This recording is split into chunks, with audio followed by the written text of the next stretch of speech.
Shambot, isang magandang araw sa inyo lahat. So today, gagawa po tayo ng cheesy lumpiang Shanghai. So meron pa tayo ditong meat bowl, and then, of course, meron tayo ditong minced pork or giniling na baboy. Ilagay lang natin yan sa bowl.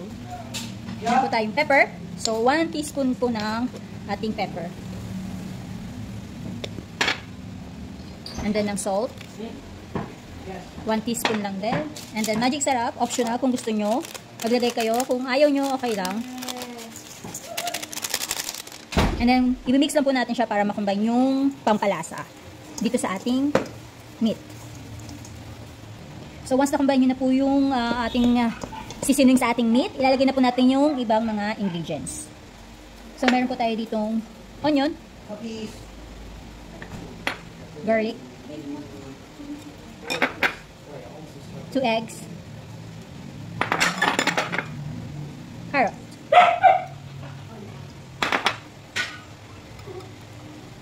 Kung gusto nyo maglagay ng spring onion, pwede rin po. Kung ayaw nyo, go lang. So, since this is cheesy lumpiang Shanghai, so kailangan natin ng 1.5 bar ng ating cheese.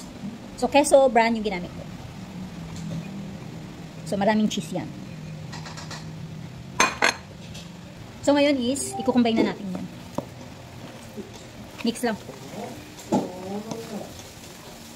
So, ito yung ating pambalo.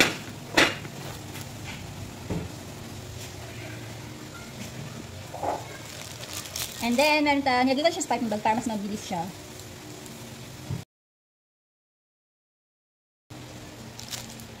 Natin siya i-roll.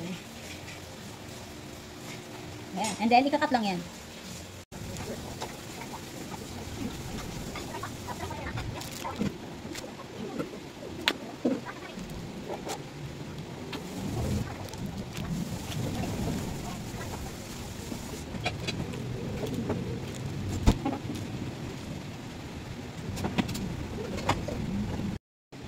So, ayan.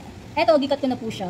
Kasi ito yung ulam namin ngayon, ipipirito yan. So, ito yung mga nagawa ko. Gicling ko na siya kasi ilalagay ko siya sa freezer para anytime na gusto nila mag-Shanghai, pwede. So, presenting my cheesy lumpiang Shanghai. So, if you like the video, don't forget to like and subscribe and share my video. Thank you for watching. Bye!